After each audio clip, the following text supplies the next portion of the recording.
Chinnaswamy stadium ಕಾಲ್ತುಳಿತಕ್ಕೆ 3 ಬಲಿಯಾಗಿದ್ದಾರೆ. Gate number 20ರಲ್ಲಿ ಒಂದು ಘಟನೆ ಸಂಭವಿಸಿ ಕಾಲ್ತುಳಿತ ಉಂಟಾಗಿದೆ. RCB ಸಂಭ್ರಮದಲ್ಲಿ ಸೂತಕದ ಛಾಯೆ ಇದೆಲ್ಲ ಬೇಡವಾಗಿತ್ತಪ್ಪ. 3 ಸಾವು, ಹಲವರ ಸ್ಥಿತಿ ಗಂಭೀರ ಆಗಿದೆ ಅನ್ನೋದು ಗೊತ್ತಾಗ್ತಾ ಇದೆ. 50ಕ್ಕೂ ಹೆಚ್ಚು ಅಭಿಮಾನಿಗಳಿಗೆ ಗಂಭೀರವಾಗಿ ಗಾಯಗಳಾಗಿದೆ. ಅಸ್ವಸ್ಥ ಅಭಿಮಾನಿಗಳನ್ನ ಆಸ್ಪತ್ರೆಗೆ ದಾಖಲು ಮಾಡಿದ್ದಾರೆ ಪೊಲೀಸ್ನವರು. ಚಿನ್ನಸ್ವಾಮಿ ಸ್ಟೇಡಿಯಂ ಕಾಲ್ತುಳಿತಕ್ಕೆ 3 ಬಲಿಯಾಗಿರುವುದು. ಗೇಟ್ ನಂಬರ್ 20ರಲ್ಲಿ ಸಂಭವಿಸಿದೆ ಕಾಲ್ತುಳಿತ. ಇದಕ್ಕೆ 3 ಈಗ ಒಟ್ಟಾರೆಯಾಗಿ 3 ಬಲಿಯಾಗಿದ್ದಾರೆ. 50ಕ್ಕೂ ಹೆಚ್ಚು ಅಭಿಮಾನಿಗಳು ಇಲ್ಲಿ ಗಾಯಗೊಂಡಿದ್ದಾರೆ ಅನ್ನೋದು ಗೊತ್ತಾಗ್ತಾ ಇದೆ. ಹಾಗಾಗಿನೇ ಬಹಳ ಭದ್ರತೆ ಬೇಕಾಗಿತ್ತು, ಇವತ್ತು ಒಂದು ವ್ಯವಸ್ಥೆ ಬೇಕಾಗಿತ್ತು. ಇಲ್ಲ ಅಂತ ಅಂದರೆ ಹಿಂಗಾಗುತ್ತೆ ಮೊದಲೇ ಅಂದಾಜಿಸಲಾಗಿತ್ತು. ಯಾಕೆ ಅಂತ ಹೇಳಿದ್ರೆ ಮೊದಲೇ 18 ವರ್ಷಗಳ ನಂತರ ನಮ್ಮ RCB ತಂಡ ಫೈನಲ್ ಗೆದ್ದಿರೋದು. ಇಂಥ ಸಂದರ್ಭದಲ್ಲಿ ಅಭಿಮಾನಿಗಳನ್ನ ಹಿಡಿಯೋದಕ್ಕೆ ಸಾಧ್ಯನೇ ಇಲ್ಲ, ಅಭಿಮಾನಿಗಳನ್ನ ಕಂಟ್ರೋಲ್ ಮಾಡೋದಕ್ಕೆ ಆಗೋದೇ ಇಲ್ಲ.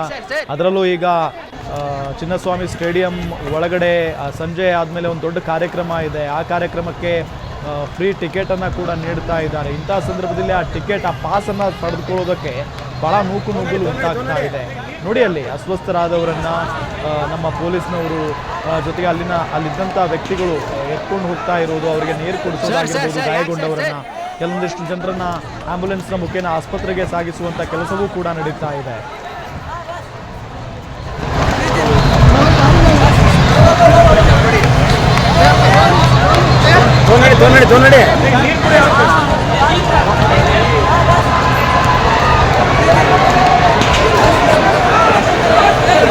ಸರ್ ಯಾಕೆ ಸರ್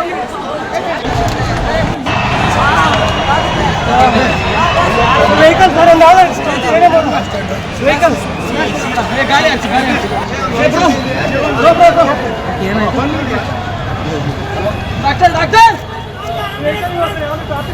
ಡಾಕ್ಟರ್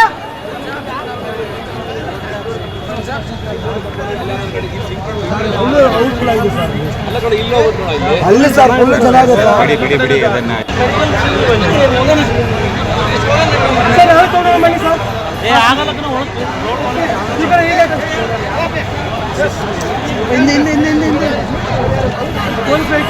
ಗಾಡಿ ಬಿಡಿ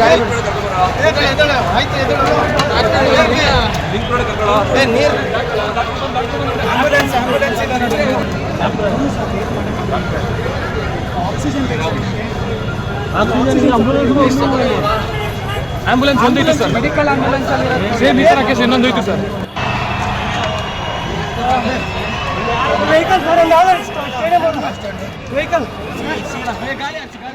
ಡೀಟೇಲ್ಸ್ ಕೊಡ್ತಾರೆ ನಮ್ಮ ಸೀನಿಯರ್ ಕ್ರೈಮ್ ರಿಪೋರ್ಟರ್ ಅಜಯ್. ಏನಾಗ್ತಾ ಇದೆ, ಯಾಕೆ ಹಿಂಗೆಲ್ಲ ಆಗ್ತಾ ಇದೆ? ಚಿನ್ನಸ್ವಾಮಿ ಬಳಿ ಯಾಕಂದ್ರೆ ಮೊದಲೇ ಹೇಳಿದಂಗೆ 5 ರಿಂದ 6 ಗಂಟೆ ಒಳಗಡೆ ಕಾರ್ಯಕ್ರಮ ನಡೆಯುತ್ತೆ ಅಂತ ಹೇಳಿ ಚಿನ್ನಸ್ವಾಮಿ ಸ್ಟೇಡಿಯಂ ಬಳಿ ಸಾಕಷ್ಟು ಅಭಿಮಾನಿಗಳು ಕೂಡ ಹೆಚ್ಚಿನ ಸಂಖ್ಯೆಯಲ್ಲಿ ಸೇರ್ಕೊಂಡಿದ್ರು. ಹೀಗಾಗಿ ಯಾವಾಗ 5 ಗಂಟೆಗೆ ಗೇಟ್ ಓಪನ್ ಆಗುತ್ತೆ ಆ ಒಂದು ಸಂದರ್ಭದಲ್ಲಿ ಸಾವಿರಾರು ಸಂಖ್ಯೆಯಲ್ಲಿ ಕೂಡ ಅಭಿಮಾನಿಗಳು ಕೂಡ ಇದ್ರು. ಯಾವಾಗ ಸ್ಟೇಡಿಯಂ ಒಳಗಡೆ ಹೋಗ್ಬೇಕು ಅಂತ ಹೇಳಿ ಎಂಟ್ರಿಯನ್ನು ಕೊಡುವಂತ ಸಂದರ್ಭದಲ್ಲಿ ನುಗ್ಗಲಾಗುತ್ತೆ. ಆ ಒಂದು ಸಂದರ್ಭದಲ್ಲಿ ಪೊಲೀಸರು ಕೂಡ ಅಲ್ಲೇ ಇದ್ರು. ಹಾಗಾಗಿ ಯಾವಾಗ ನುಗ್ಗಲು ಜಾಸ್ತಿ ಆಗುತ್ತೆ, ಒಂಥರ ಗಲಭೆ ರೀತಿಯಲ್ಲಿ ಕೂಡ ಅಲ್ಲಿ ಜನಗಳು ಕೂಡ ಓಡಾಟವನ್ನ ಮಾಡ್ತಾರೆ, ನುಗ್ಗಲಾಗುತ್ತೆ. ಈ ಒಂದು ಸಂದರ್ಭದಲ್ಲಿ ಪೊಲೀಸರು ಕೂಡ ಅಲ್ಲಿ ಚದುರಿಸುವಂತ ಕೆಲಸವನ್ನ ಮಾಡ್ತಾರೆ. ಹೀಗಾಗಿ ಜನಗಳ ಮೇಲೆ ಒಂದು ಲಾಠಿ ಪ್ರಹಾರವನ್ನು ಕೂಡ ಮಾಡ್ತಾರೆ. ಆ ಒಂದು ಸಂದರ್ಭದಲ್ಲಿ ಗಾಬರಿಯಾದಂತ ಜನಗಳು ನೇರವಾಗಿ ಒಬ್ಬರ ಮೇಲೆ ಒಬ್ರು ಬಿದ್ದು, ಅದರಲ್ಲಿ ಒಟ್ಟು ಈಗಿರುವಂತ ಇನ್ಫಾರ್ಮೇಶನ್ ಪ್ರಕಾರ 8 ಜನರಿಗೆ ಅಸ್ವಸ್ಥ ಆಗಿದ್ದಾರೆ ಅಂತ ಹೇಳಿ ಮಾಹಿತಿ ಸಿಕ್ಕಿತ್ತು. ನಂತರ ಅವ್ರನ್ನ ಸ್ಥಳೀಯ ಬೋರಿಂಗ್ ಆಸ್ಪತ್ರೆಯಲ್ಲಿ ಕೂಡ ಸೇರಿಸಲಾಗಿದೆ. ಅದರಲ್ಲಿ 2 ಅಥವಾ 3 ಜನ, ಅಂದ್ರೆ ಈಗಿರುವಂತ ಮಾಹಿತಿಯ ಪ್ರಕಾರ 3 ಜನ ಸಾವನ್ನಪ್ಪಿದ್ರೆ, ಇನ್ನೂ 5 ಜನ ಏನಿದ್ದಾರೆ ಅವರು ಸಣ್ಣ ಪುಟ್ಟ ಗಾಯಗಳಾಗಿರೋದು, ಅಸ್ವಸ್ಥವಾಗಿದ್ದಾರೆ, ಅನ್ಕಾನ್ಶಿಯಸ್ ಆಗಿದ್ದಾರೆ. ಹೀಗಾಗಿ ಅವರನ್ನ ಮತ್ತಷ್ಟು ಚಿಕಿತ್ಸೆಗಾಗಿ ಬೋರಿಂಗ್ ಆಸ್ಪತ್ರೆಗೆ ಸೇರಿಸಲಾಗಿದೆ. ಈಗಿನ ಜಸ್ಟ್ 2 ಸೆಕೆಂಡ್ ಹಿಂದಳೆ ಕೂಡ 2 ಆಂಬ್ಯುಲೆನ್ಸ್ ಬಂದಿದೆ. ಮತ್ತೆ 2 ಒಂದು ಗಾಯಗಳಾಗಿ ಈಗ ಆಸ್ಪತ್ರೆ ಒಳಗಡೆ ಎಂಟ್ರಿನ ಆಂಬ್ಯುಲೆನ್ಸ್ ಮೂಲಕವಾಗಿ ಕರೆತಂದಿರುವಂತದ್ದು. ಅವ್ರಿಗೂ ಕೂಡ ಚಿಕಿತ್ಸೆಯನ್ನು ಕೊಡೋದಕ್ಕೆ ಫಸ್ಟ್ ಏಡ್ ಅನ್ನ ಆಂಬ್ಯುಲೆನ್ಸ್ ಮಾಡಲಾಗಿದೆ. ಈಗ ಆಂಬ್ಯುಲೆನ್ಸ್ ನಿಂದ ಒಳಗಡೆ ಆಸ್ಪತ್ರೆಗೆ ಸೇರಿಸುವಂತ ಕೆಲಸವನ್ನು ಕೂಡ ಆಗ್ತಾ ಇದೆ. ಒಂದ್ ಕಡೆ ಸಾಕಷ್ಟು ಖುಷಿಯಲ್ಲಿ ಇದ್ದಂತ ಅಭಿಮಾನಿಗಳಿಗೆ ಎಲ್ಲೋ ಒಂದ್ ಕಡೆ ಸೂತಕದ ಒಂದು ಛಾಯೆ ಈ ಒಂದು ಸಂದರ್ಭದಲ್ಲಿ ಆಗಿರುವಂತದ್ದು. ಪೊಲೀಸರು ಕೂಡ ಸಾಕಷ್ಟು ಸಂಖ್ಯೆಯಲ್ಲಿ ಕೂಡ ಭದ್ರತೆಯನ್ನು ಕೊಟ್ಟಿದ್ರು.